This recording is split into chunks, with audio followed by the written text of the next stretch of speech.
Ndabasuje kandi mbahaye ikaze mwebwe mudahwema kubana natwe umunsi ku wundi. Njye nitwa Erimogene nkaba ndi kumwe Amugisha Eri. tukaba tuje rero mu makuru ya siporo.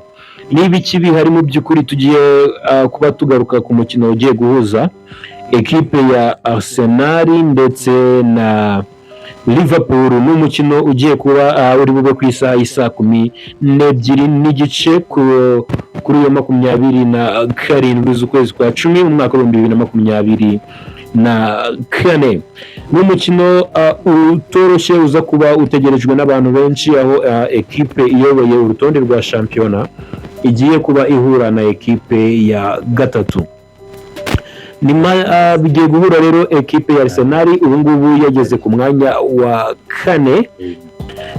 Kugeza ubu ngubu rero ni ekipe ya kabiri ku rutonde rwa shampiyona igiye guhura na ekipe ya 4, akaba ariyo umukino uri kuri uyu munsi. Ni match yitezweho kuba itoroshye dukurikije performance ama ekipe yari afite mu minsi yashize, dore ko mu mikino igera kuri 5 aya makipe yamaze gukina, Arsenal imaze gutsinda imikino 4 igatsindwa umukino umwe, ariko ekipe ya Liverpool ikaba yaratsinze imikino yayo yose. Rero Mugisha, ni match wowe ku giti cyawe uri kubona gute? Ni match witezemo iki mbere yuko iza kuba itangira tuza kuyira ku isaha y'isa 12:30? Ndabona ari match yaciye ibintu cyane, ahantu hose urasanga na Arsenal na Liverpool abafana basaze. Nkaba mbona Arsenal ari ifite imvune nyinshi, Liverpool nayo ifite imvune nyinshi z'abantu b'ingenzi, ariko Arsenal ni ifite abakinnyi benshi bagaragara nk'abatari buze kuboneka umunsi, nubwo rimwe na rimwe bihinduka, hari igihe biba ugasanga tuzi ngo nta umukinnyi ari mu mvune ntabwo yaboneka, ugasanga birangira akinye match. So ndi kubona ni match unpredictable, ntabwo wavuga ngo ibi nibyo ntiwamenya ngo ntabwo wapfa kuvuga ngo Liverpool atsinda cyangwa Arsenal atsinda. So dukurikije nk'imikino 5 iheruka kuyihuza, ni imikino banganyijemo imikino 2, Liverpool itsindamo indi mikino 2, Arsenal itsindamo umukino umwe. Ni match idakunda kubonekamo ikinyuranyo cy'ibitego byinshi, aho habonekamo ibitego byinshi nk'aho batsindanye ibitego 3, abari 3-0, 3-1 cyangwa se 3-2 gutyo, cyangwa bakanganya 2-2. Ukurikije izo performance zo mu minsi yashize, uko iyo mikino yagiye igenda, tugakurikiza n'aba bakinnyi izi ekipe zombi zigenda zibura, dore ko Arsenal irabura William Saliba kubera ikarita itukura, ikabura Thierry ufite ikibazo cy'imvune, Julian Timbe, Odegaard, Calafiori, Bukayo Saka ndetse na Tomiyasu. Naho Liverpool yo yabura Jota, ikabura Alisson Becker, ikabura Harvey Elliott ndetse na Chiesa. Ukurikije izo mvune ukagenda no ku mikino 5 ishize yabahuje, ugakurikiza nuko izi kipe zose ziri kwitwara zidafite abo bakinnyi bayo b'ingenzi, cyane cyane nka Arsenal, urabona ari match ni nabonekamo ibitego, yabonekamo ibitego nka bingahe. Ni match ubona gute ukurikije iyo mibare nari mvuze ya ruguru? Bitewe n'ukuntu mbona match, bitewe no kuba amakipe yose afite abakinnyi benshi ari kubura, ndi kubona ari match ibuze kubonekamo ibitego byinshi, kuko match Arsenal na Liverpool ikinyuranyo ntabwo cyo gipfa kuba kinini, ariko ibitego biba byinshi. Ndi kubona ari match ibuze kubonekamo ibitego biri hejuru ya 4. Okay, ntabwo ari ibintu bikunze kuba, ahubwo reka tuze kuba tureba niba biza gukunda. Arsenal yabonye ikina idafite Odegaard, igakina idafite Bukayo Saka. Na Arsenal wabonye gute? Arsenal idafite Odegaard ibiri gustruggling, ariko nanone hari igihe Odegaard nanone iyo match byanze nabwo irushaho gustruggling. So ndi kumva uyu munsi ni umunsi Mikel Merino agomba guhabwa amahirwe nawe akigaragaza mu kibuga nk'umukinnyi waguzwe muri Mercateruka. So ndi kumva Mikel Merino na Kai Havertz na Declan Rice niyo aramuka ba amahirwe, hari igihe baza kwitwara neza. Kuba none twaje kubona ko uwitwa Gabriel Magalhaes kwitwara neza kwe bishingira kuri William Saliba ntago hari kubera ikarita y'umutuku. None defense yayo ya Arsenal urayibona iza kuba imeze gute mu by'ukuri idafite Saliba, idafite Timber, idafite Calafiori na Tomiyasu ntabwo aragaruka cyane nubwo yaba ariko ntabwo ari fit 100%. Ni defense uza kubona iza kuba ihagaze gute? Ya defense ya mbere cyo ndi kubona nka lineup bavuga probable lineup, ndi kubona bari kuvuga ngo Ben White ashobora kuza muri axe na agafatanya na Gabriel Magalhaes akaza na Yakubu Kior. icyo nabona cyasobanuka ni mu right back. So ndikumva icyambere na mbere nuko ikipe iri compact, niba ikina na equipe bakadefana na equipe bakataka na equipe, ndikumva bari buze nyine guhangana n'icyazo cyose kivuye muri Liverpool. Sibyo ko na Liverpool ndi kubona bitewe no bita Ryan Givberge, bitewe na performance amaze iminsi agaragaza, man of the match asigaye amaze iminsi atwara, ashobora kubabera ikibazo nawe. Ni na Arsenal dukurikije probable lineup yabafashe Ben White akamugarura muri axe central, ibintu ataherukaga gukina, agafata Partey akabwo byavuze ko Partey yongera kumukinisha kabiri. Mu by'ukuri kumukinisha ari kuri right back Partey wabonye ko atari ibintu ashobora, umusaba kuva kuri iriya couloir y'iburyo agaruka mu kibuga hagati, si ibintu ashobora. Jacob Kivior bisa nkaho atamwizera neza 100%. Ukurikije attaque ya Liverpool irimo Mo Salah yakinisha neza cyangwa undi noneho na Luis Diaz, urumva ako kazi k'abo bantu batatu b'imbere, iyo defense iraza gushobora kugahandoringa ukurikije attaque ya Liverpool. Nje wundi ukuntu mbyumva ndikumva ari nkaho reka lineup ni 4-3-3, ako match yo gukinwa bishobora kujya uko mbibona, bishobora kujya biba 3-4-3 bikavuga ngo inyuma hari Ben White na Magalhaes na Yakubu Kior, hanyuma muri mediane hakazamo Kai Havertz, Mikel Merino na Declan Rice na Thomas Partey agakina nk'umukaseri. Niko mbyumva. N'imbere akaza akataka Leandro Trossard, Raheem Sterling iburyo na Gabriel Martinelli ibumoso.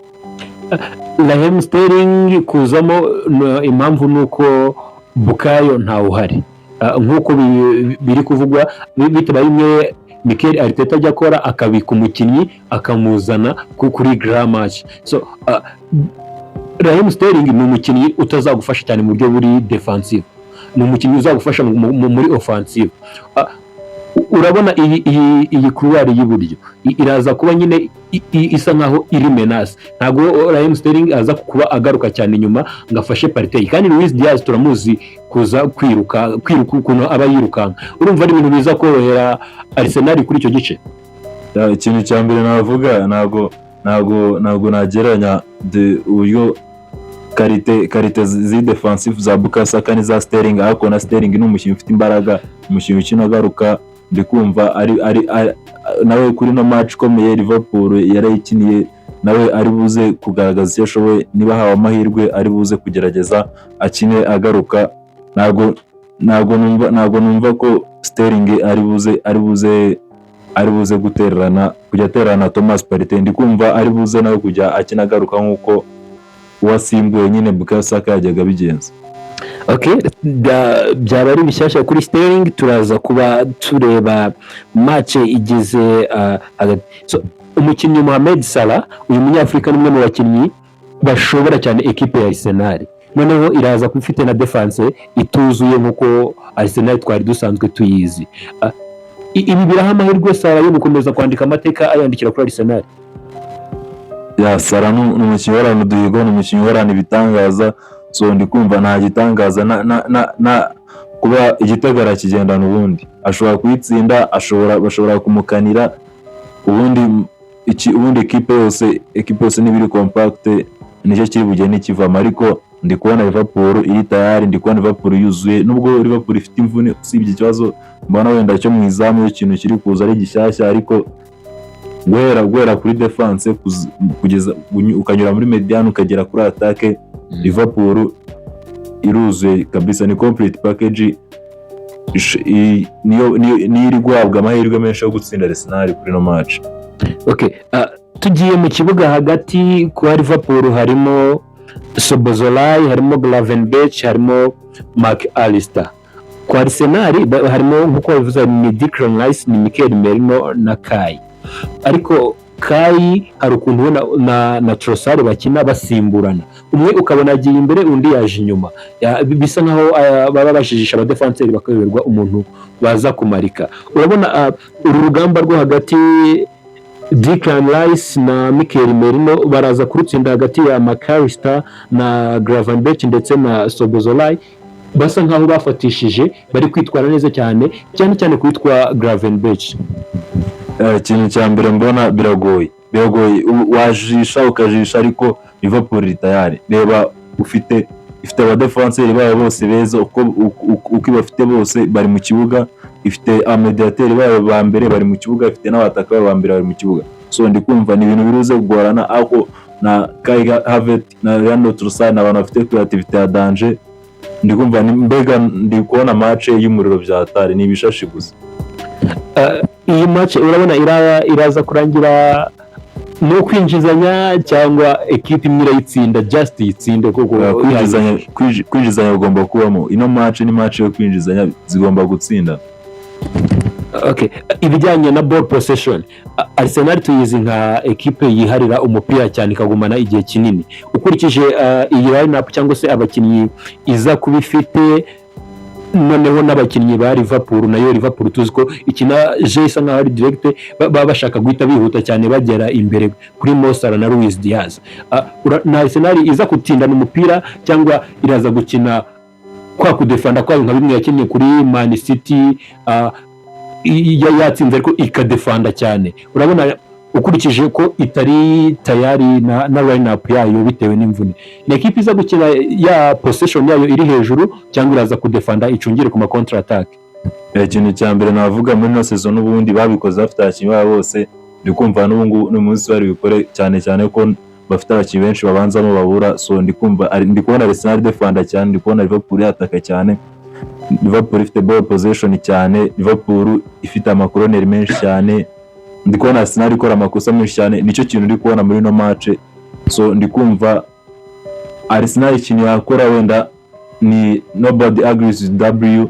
So Arsenal icyo mbona wenda we yashaka ibitego, nicyo kintu mbona yakora, kuko gugumana umupira possession n'izindi statistique ndi kubona ari za Liverpool. No gutsinda Liverpool ushobora gutsinda, ako ubwo hari umupira byo ni ibintu mpamahirwe cyane kuri Liverpool iri bugumane cyane.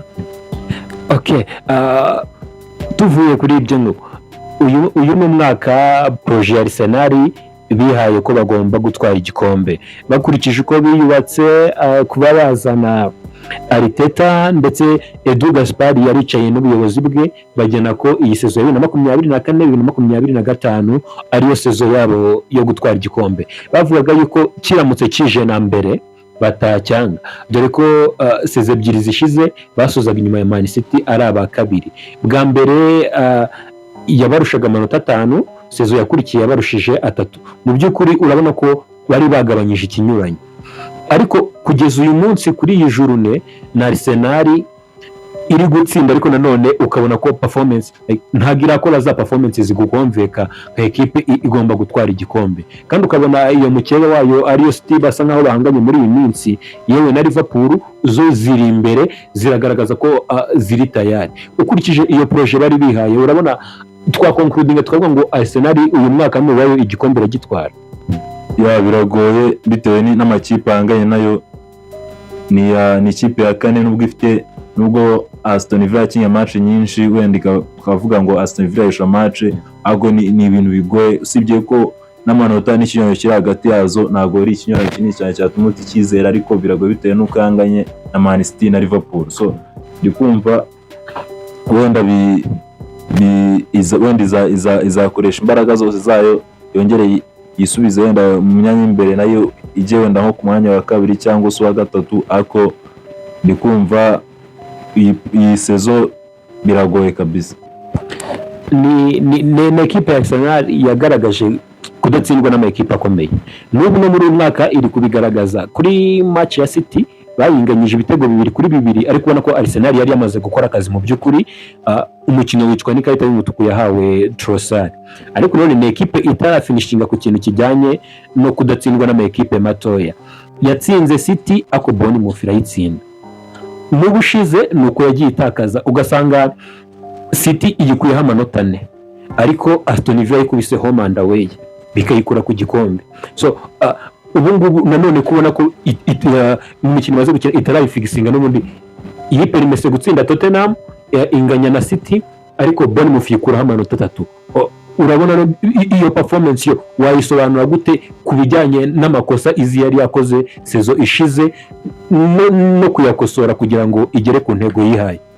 Ikintu cya mbere navuga, ubundi baravuga ngo mu cyo zavuga ngo don't defeat enemy with half power, using half power. Nyine ntago watsinda opponent wawe ukoresheje imbaraga nyine igice, ubundi uzimaramo zose. So ikina n'amakipe makuru yo Arsenal ikoresha imbaraga za zose, so yakina n'amakipe matoya ikanegrija. Nicyo kintu kiyica iyo nyine yitiranya amakipe matoya, kandi muri Premier League nta kipe no ibamo, zose iragukubita iyo yitiranyishije gutsinda. So nze cyane Arsenal zira ndikumva n'ubu iramutse bitekereje wenda ikavuga ati amakipe yose arangana, match zose zirangana, match zose no kuzitsinda, match zose ni ingenzi, match zose ni ngombwa. Ndikumva Arsenal aribwo yahindura ibintu igatwara n'igikombe, kuko haracyari kare, ntago bavuga ngo ntarirarenga kabisa.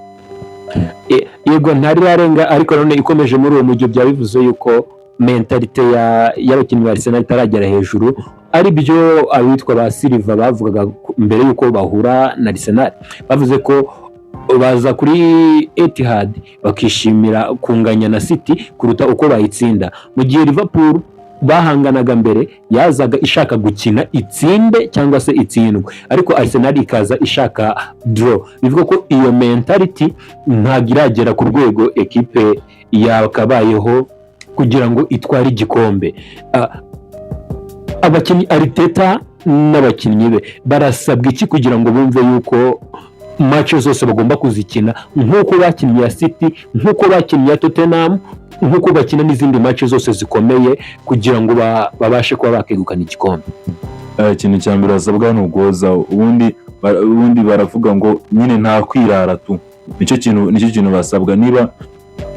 Niba bakimva ko nyine bakeneye ibirenze, nyine bakavuga ati dukeneye gutsinda buri match, dukeneye gutsinda match kuri hejuru, igitego kimwe n'igihagije, igitego kimwe nta sekete, ibitego 2 watsinda icya gatatu, nicyo kintu bakeneye. So ndikumva Arsenal baramuka batekerejwe ko bakitekereza ku rwego rurenze urwo bitekereza, bakitekereza nyine nk'abantu nyine bagomba kudemandinga byinshi, bamaze igihe kinini nta gikombe cya shampiyona. So ndikumva bafite ubushobozi, bafite squad nini, batwara igikombe cyose bashyira mu mutima bagitwara. Naho umutoza Arene wa ekipe ya Liverpool ni umutoza waje asimbura Jurgen Klopp, ariko mu by'ukuri urabona ko asa nkaho yafitinze neza mu nkweto za Jurgen Klopp kugeza ubu. Twavuga ko iyi ariyo test iri seriye cyane kuruta izindi agiye guhura nayo kuba yafata ekipe ya Liverpool, ko yatanya gutoza Liverpool ko agiye gukina na Arsenal. Twabyita test ifatika twamureberaho kugira ngo twizere ibyo ari gukora, koko niba atari byo Klopp yasize, akaba ari umutoza nawe uvuga ngo niteguye gukora ibintu birenze, ndetse akaba yanarenga ku byo Klopp yakoze. Ya test zo uhura nazo, ntabwo wavuga ngo niyo watsinda Man City baravuga ngo tuzarebe ko utsinda Tottenham, niba watsinda Tottenham bavuga ati tuzarebe ko utsinda Arsenal, niba watsinda Arsenal ngo uzatsinde Man. Niba utsinze zose ngo tuye kuzongera ukatsinda na Tour. So test zo zihoraho, ntabwo natsindwa uyu munsi baramufata ukundi, ako natsinda nyine biragumya gushimangira, wenda azaye n'igihe wenda bitewe n'ibikorwa byo avuga ati cyo koza ubu ngubwo utsinze ikizami wenda, ako ntabwo bijya birangira muri football. So Arene arasabwa iki kugira ngo akonveke abafana ba Liverpool, ubuyobozi ndetse n'abakurikira umupira muri rusange? Kuko uyu ni umwaka bamubwiye yuko uko azitwara muri uyu mwaka nibyo bizagena niba azakomezanya na Liverpool. So arasabwa gukora iki rero kugira ngo ibyo bintu abyitwaremo neza? bya mbere yarabikoze, yatsinze imikino myinshi kurusha n'imikino 11 mu mikino 12. Urumva ari kwitwara neza bya hatari, ni umutoza umaze gutakaza umukino umwe wonyine. So nabwo urumva ko ari ibintu nyine birenze na Jurgen Klopp. Ntabwo byari bigoye nyine gutangira bigoye buri gihe cyose. So ndi kumva yuko byanze bikunze Ancelotti ashobora kuzabera ku rwego nk'urwa Jurgen Klopp nakomeza kwitwara neza. Okay, nibyo rero reka twitege ikiza kuba kivamo muri match iri buze guhuza ekipe ya Arsenal ndetse na Liverpool. Ni ekipe rero zombi zigiye guhura ziri mu myanya y'imbere ku rutonde rwa shampiyona, kuko imwe ubu ni iya kabiri indi ni iya kane. Biragenda bite? Umutoza Mikel Arteta araza kugaragaza maturity kugira ngo abantu bamwizere niba azatwara igikombe nk'uko proje yabo yabivuze. Ese ni Arene Slot ukomeza gukonveka abantu nyuma yo gutsinda Man U nka ekipe ikomeye, indi bamuteze yarakurikijeho ni Arsenal. Reka turebe uko biza kuba bigenda. Ndabashimiye rero mwebwe mudukurikira, mwakoze kubana natwe. Subscribe, like, share na comment ntibibure. Turabakunda cyane, mugire ibihe byiza.